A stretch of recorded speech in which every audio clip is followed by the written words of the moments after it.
Okay, on my last video that served as a preview to the wonderful Shadowgate 64, you all spoke loud and clear. Clearly this game warrants a full video presentation, and I'm here today to give that to you. I still recommend that you give the first video a watch in case you don't want anything major spoiled for you, as this one will be going over more or less everything this game has to offer. But without further ado, click that subscribe button for me, and we'll get right into it.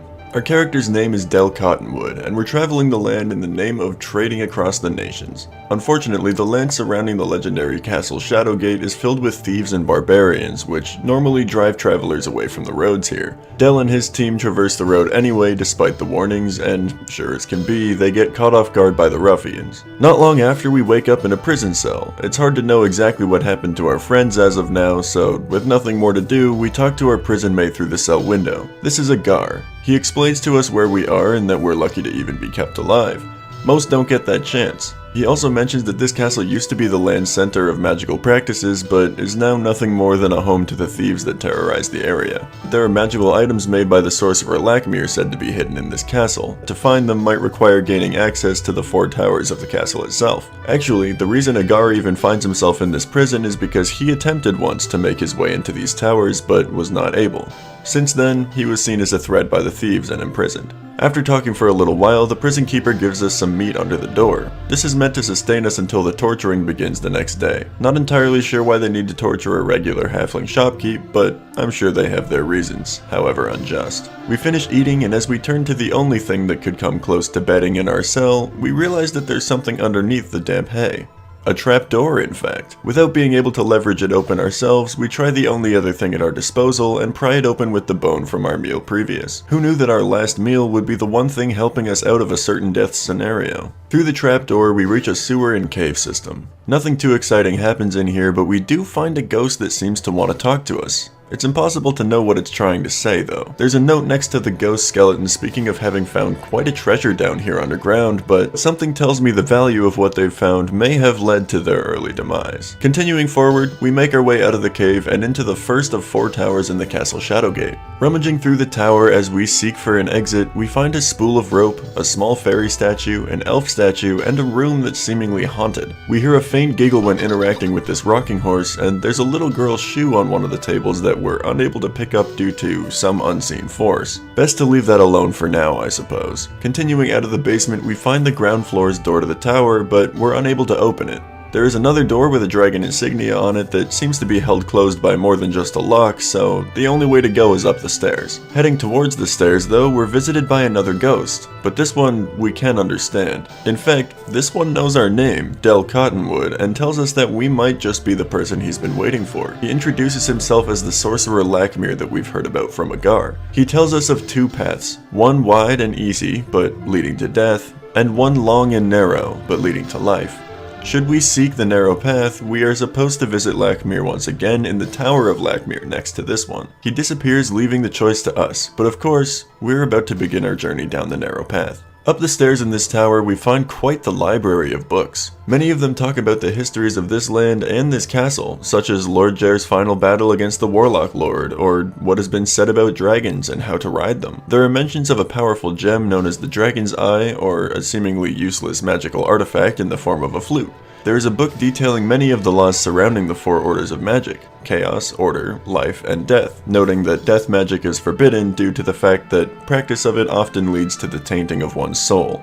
Moving up the stairs further, we run into yet another room full of interesting books. A book talking about how magic was being taught in order to revitalize a dying land. A book talking about how fairies were the first to inhabit the land until they found themselves corrupted by the use of the orders, having the world end and be born anew, only to give life to the Johira, or the elves, who would eventually meet the same fate as the fairies, having the world reset once more to the point of history that we are in with the humans roaming the earth. There is a note here talking about some pattern to reset flood levels, and a diary detailing one student's nightly adventures in particular, landing him in a bit of trouble. And finally, we find a book detailing the family Dreslin and how they held disdain towards the great King Jair after he had become king. All of this reading behind us, we pick up this red potion called Liquid Sunset that seems to get us drunk upon drinking it, as well as an ape statue and a statue of a primitive man. In the next room, we find 2 empty slots next to one filled by a statue of a man. Filling these slots as a human might think to, ape, primitive man, and man, nothing happens. But following one of the books we read earlier that spoke of the fairies, then the elves, and then the humans, we're able to activate a device, moving the shelf to the side and revealing a staircase behind it. Now we venture up the stairs and into the dormitories of the disciples in training and find a small magical flute that was mentioned in one of the diaries that we'd found. Apparently its owner was unable to find the way to conjure magic properties from using it, but we wouldn't find ourselves so unlucky. As this is as high as the tower goes, we walk back to the library, look out the window, and test out our little flute, only to find that this flute has the wonderful ability to shrink us in size. Knowing now what must be done, we grab our rope from earlier, drop it through the window, shrink ourselves, and climb all the way down to escape this tower we've been stuck in all this time. At the bottom of the rope, we return to normal size only to find ourselves within the confines of a graveyard. Venturing beyond the graveyard gates, we find a chapel right next to the Tower of Lmir. Into the chapel we go, and first things first, we check out the basement. Down here we find a few items of interest, being a crowbar and 2 keys, a skeleton key hanging on this hook, and an ornate key that seems to have fallen to the ground. Further into the basement we find a locked door that neither of our newfound keys are working to open, so we head into the last door this basement has to offer. Sadly, this room is also pretty empty. We open one of 2 coffins to find that there's nothing inside of it, and open the other with a skeleton key to find an old woman's body clutching a family diary that we aren't able to get out of her hands. We move back into the main room of the chapel, and we find this yellow potion behind the podium called Dragon Tears. Drinking it seems to revitalize us and heal us of any previous ailment or injury. We'll have to keep our hands on this for later. Up this ladder is the last way to go, and atop it, we find a ladder that can be lowered if we use our crowbar on this nail holding down the chain. Before going up this next ladder though, we'd best grab that nail. There's no telling what may be useful in this castle. Upon the roof of this chapel, we'd better watch our step. Any misstep could lead to certain death, but if avoided, we can jump through this little window hatch on the Tower of Lmir. Upon searching the rooms on this floor of the tower, we find a small kitchen containing a bottle of oil that we can carry with us, as well as a barrel of water. In another room, we find a sort of dining area with a rather large table and a purple flame in the fireplace. It looks as though there's an insignia behind the flame too, but we'd better not mess with that for now. Moving down the stairs, Lmir tells us to continue down our narrow path and that he has a new task and a gift for us. Only, we must complete the task before claiming the gift, of course. Old Lmir knows just how to bait us into furthering our adventure, eh? So of course, we continue. We find 2 rooms on this floor. In one room, we find only a giant's hair and the receipt showing what it was purchased with. Probably for use of some magic and potions by Lmir himself, as well as an acolyte's diary. The diary here writes a few things about Lmir, mainly that he holds so much responsibility under King Jair regarding the teachings of magic, but they also mention that while he is known as Lmir the Timeless, nobody can live forever. Clearly though, Lmir has found a way, as he's speaking to us currently from beyond the grave. In the next room over, we find a note writing about keeping a certain key in this room so that it is not lost, as well as the key in question being behind this pillar. Then we find a book detailing the power of the Dragon's Tears potion that we've collected earlier. It is known to be a powerful healing potion, but also a potion of interesting power. If mixed with any regular liquid, it can amplify the liquid's properties to a much higher degree. Before leaving the room, we also grab this cute little mug because, who knows, maybe we'll need this in the future.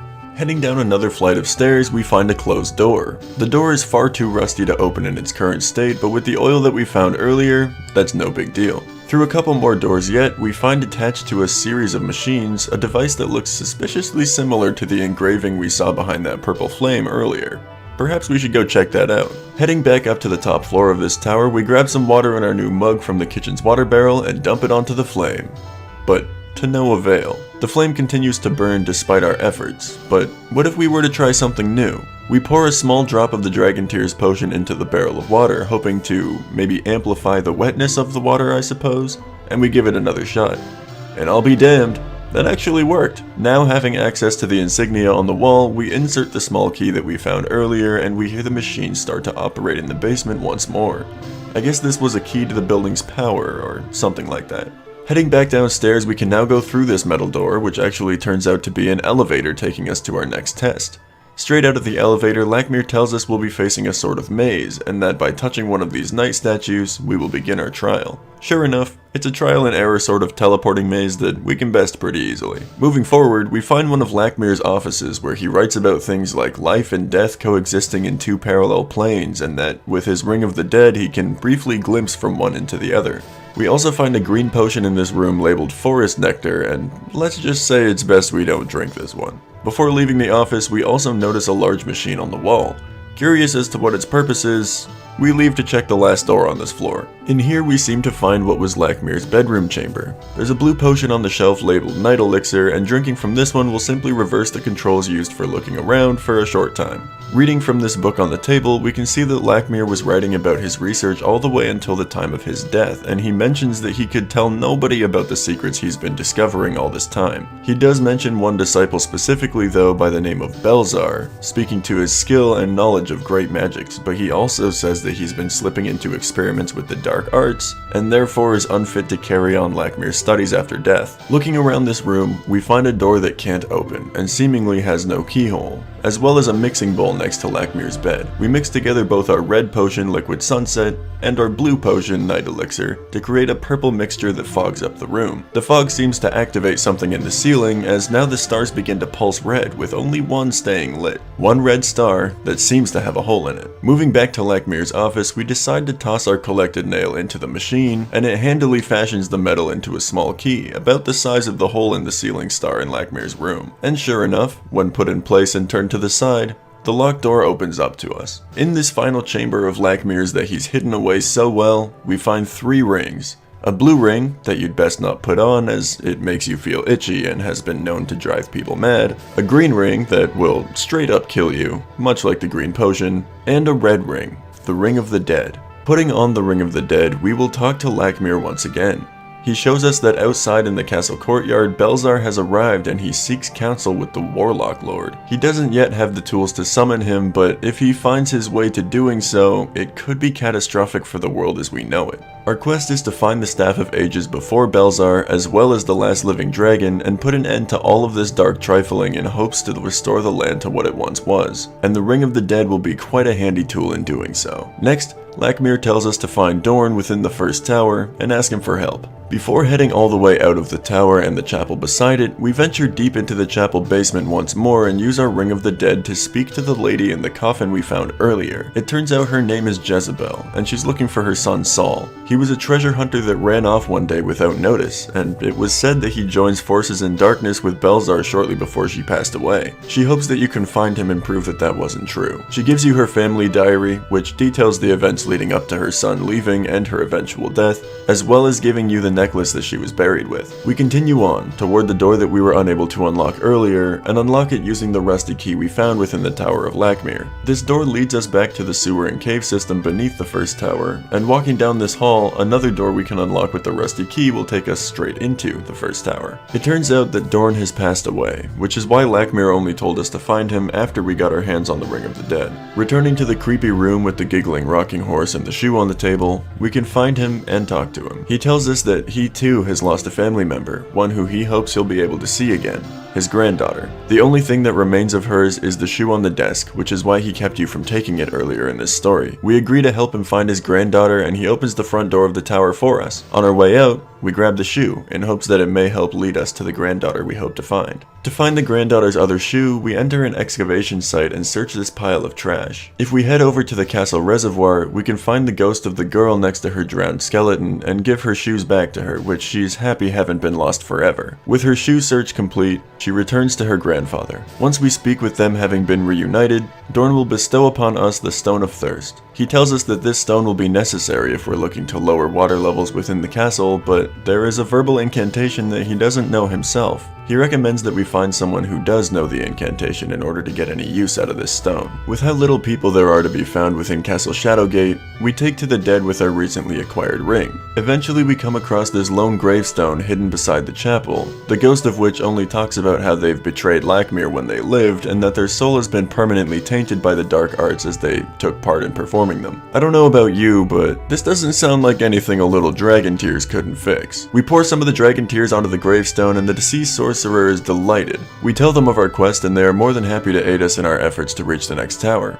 Fortunately, this ghost knows the incantation for the Stone of Thirst and tells us that it is No Main Ra. With our fully functioning Stone of Thirst now in tow, We head not to the reservoir, as the water there is still flowing and cannot simply be disposed of, but to an underground facility that's been flooded due to the fact that its entrance lies open in the bottom of an excavation site. Tossing our Stone of Thirst into the water and chanting No Main Ra, we're able to drain the water from the area and continue our adventure. Climbing up a ladder into the reservoir control room, we're out of luck. See, we need to lower the water level in the reservoir in order to get to the door of the Tower of Trials behind where we found the little girl's ghost. But twist and turn these wheels as much as we like, there is no lever on this device. We're gonna have to come back once we've found one, and that would be no small side quest. In our search for a lever we could properly attach to the reservoir machine, we stop in at the Rusty Sword Inn. Upon stepping in, the innkeeper tells us that he's got no room for us and forces us out the door. Taking a different approach, we put on Jezebel's necklace and re-enter the facility.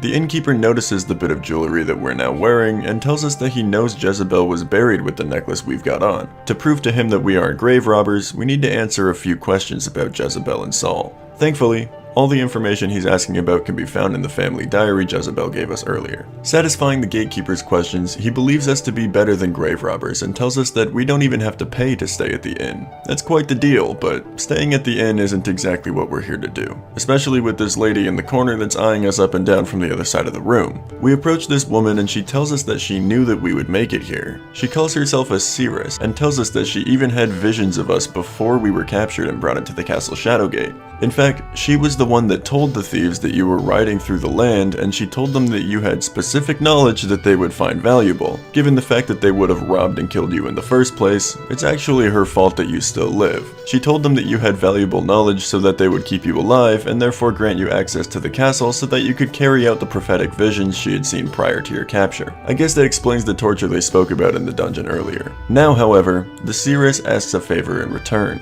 She reveals that she is the sister to Agar, your old prison buddy from the start of the story, and asks that you find a way to free him from the dungeon. It is likely he won't survive after tonight, as the thieves aren't very happy with him, and she wants you to find him a way out. She points us in the right direction to get to the dungeon and free him, but also mentions that we'll need to find a way to distract the dungeon keepers so we're able to get past him alive. With more than just the machine's lever in mind now, she gives us an orb that Agar can use to ensure his escape once we get to him, and we leave the inn on a new quest. We wander around the castle for a while, searching for some way to get past this brute and not suffer an ill-fated death in the process, when eventually we find a musical troubadour. He talks to us a little bit and asks if we'd like to hear the songs that he knows. He plays a song of the final battle King Jair had with the Warlock Lord long ago, then a song about riches and triumph that has become a favorite among thieves in the castle, but finally, he plays a song most interesting to us. A song written by the Dungeon Keeper, of all people. The song is truly not that good, and he says so himself, but he tells you afterwards that the Dungeon Keeper used to be quite a fan of playing his violin.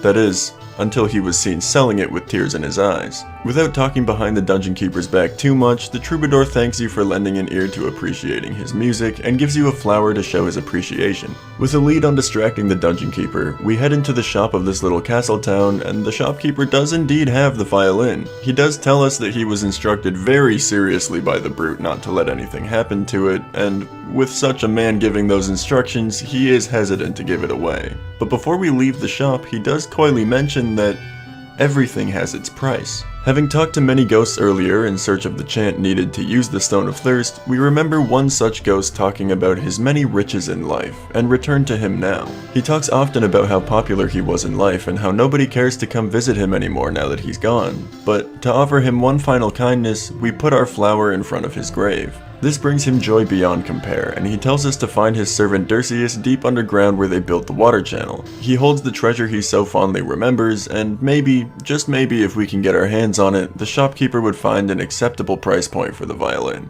Into the sewers we go, but on our way there, the ghost we saw at the start finds us again. He mentions that he was a treasure hunter partner with Saul, Jezebel's son, and that they had found a staff that they believed to have belonged to King Jair back in the final battle. Having found such a valuable item, Saul had practically gone mad and killed his partner so that he could run off with the staff on his own. It looks like the possibility Jezebel feared might have been true after all. Walking past the ghost and into the sewer, we speak with the ghost that died in the water. Upon telling him that we are owed the treasure that he guards, he believes us. Just by calling him by his real name, he knows that this is no ploy for riches.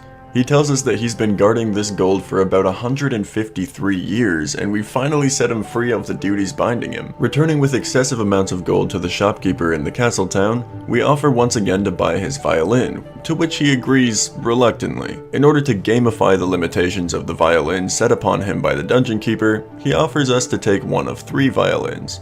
A violin with no strings, a chipped violin, or a cracked violin. Fortunately, the troubadour from earlier had told us that it was chipped, as he was the very one that chipped the dungeon keeper's violin. Long has he been scared of the man since then. We make our way out with the correct violin in hand, and we're on our way to the dungeon. Reaching the room of the dungeon keeper, we stealthily set his violin on the table. Immediately we hear shuffling noises to signify that he's getting closer to us, so we take shelter and hide behind this wall. Silence. And then, a violin begins to be played. All we have to do now is shuffle slowly past him, and we have free access to the dungeon in order to free Agar. We nab the key on our way down the stairs and meet Agar face to face through his dungeon door. Unlocking the door and speaking with Agar, we notice the violin playing comes to a halt, and behind us, the dungeon keeper closes the door. We're trapped once again. That is, until we give Agar the orb that his sister told us to deliver.